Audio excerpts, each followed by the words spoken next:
আসসালামু আলাইকুম। এই মুহূর্তে আমার হাতে যেটা দেখতে পাচ্ছেন এটা হচ্ছে সরিষার খৈল। এই খৈলগুলো আপনার পেঁপে গাছে কিভাবে প্রয়োগ করতে হয় এটা আমি একটু দেখানোর চেষ্টা করব। খৈলটা আপনারা কেন ব্যবহার করবেন? প্রথম কথা হচ্ছে খৈলের মধ্যে নাইট্রোজেন, ফসফরাস, পটাশিয়াম এবং এই তিনটাই থাকে। এই তিনটা থাকার ফলে এই চারা রোপণের ফুল ফল আসার পূর্ব মুহূর্তে যদি দুইবার আপনি এইভাবে খৈল প্রয়োগ করে দিতে পারেন, তাহলে গাছ যে দীর্ঘমেয়াদী উপকারিতা, ফল ফুল দেওয়ার ক্ষমতা এবং গাছের গ্রোথ বৃদ্ধির ক্ষমতা, এইটা আপনি আশা করতে পারেন যে অন্যান্য খোল প্রয়োগ ব্যতীত গাছের চেয়ে 3 গুণ বেশি কার্যকরী হয়ে কাজ করবে। এটা দীর্ঘমেয়াদী হিসাবে কাজ করে, এই কারণে খৈলটা প্রয়োগ করা উচিত। এখন আরও একটা বিষয় হচ্ছে খৈলটা কিভাবে প্রয়োগ করবেন, এটা একটা বিষয় আসে।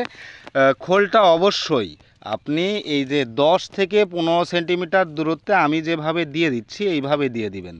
খোলের যদি আপনি কাছাকাছি দেন সেই ক্ষেত্রে আপনার কিন্তু একটু সমস্যা আছে, সেটা হচ্ছে ইউরিয়া সারের মতোই খৈলও যদি অতিরিক্ত হয়ে যায় সেই ক্ষেত্রে আপনার গাছের গোড়া পচন হবে এবং গাছ নুয়ে পড়বে, গাছের বিভিন্ন ধরনের সমস্যা দেখা দিবে। আবার খৈল যদি অতিরিক্ত প্রয়োগ করা হয় সেই ক্ষেত্রে গাছ অতিরিক্ত সবুজ হয়ে উঠলে আপনার ফুল ফল দেওয়ার ক্ষমতা অনেকটাই নষ্ট করে ফেলবে। সেই ক্ষেত্রে খৈল ব্যবহারের ক্ষেত্রে এই সাবধানতা অবলম্বন করবেন। আর প্রয়োজন মতো যদি আপনি খৈল ব্যবহার করতে পারেন সেই ক্ষেত্রে গাছ দীর্ঘমেয়াদী উপকার পাবে। দীর্ঘমেয়াদী বলতে আপনার ফুল ফল দেওয়ার ক্ষমতা অন্যান্য খৈল প্রয়োগ ব্যতীত গাছে দেখা গেছে যে 3 গুণ কম ফুল ফল আসে আর কি। সেই ক্ষেত্রে আপনারা এই খৈলটা এইভাবে প্রয়োগ করে দিতে পারেন। এই ক্ষেত্রে আপনার পেঁপে চাষে অনেকটা সহজ হবে এবং পেঁপে চাষে ফলনটা অনেক বেড়ে যাবে, পেঁপের সাইজ বড় হবে, গাছের সাইজ ভালো হবে, সব দিক দিয়ে উপকার পাবেন। সেক্ষেত্রে আপনার খোলটা এইভাবে ব্যবহার করে দিতে থেকে যাবে। সেটা হচ্ছে এই যে গোড়া থেকে মাটিগুলো এভাবে নামিয়ে দিবেন, খোলগুলো ঢেকে দিবেন, এই যে এভাবে ঢেকে দিবেন,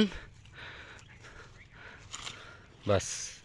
ঢেকে দেওয়ার পরে সবশেষ কাজ হচ্ছে এই যে খোলগুলো আমরা ঢেকে দিয়েছি, ঢেকে দেওয়ার পরেই প্রথমত এই যে প্রতিটা গাছের গোড়ায় পর্যাপ্ত পরিমাণে পানি দিয়ে দিবেন। পর্যাপ্ত পানি বলতে বোঝায় একটা গাছ আমার এই যে অবস্থাতে 1 থেকে 1.5 লিটার পানি দিলেই মোটামুটি যথেষ্ট।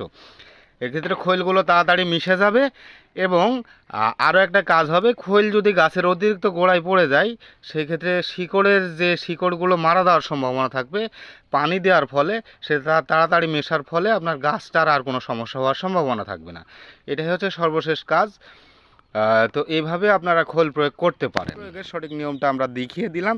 যদি আপনার ভালো লাগে তাহলে অবশ্যই আমাদের পরবর্তী এই ধরনের ভিডিও পাওয়ার জন্য অপেক্ষা করবেন। ধন্যবাদ সবাইকে।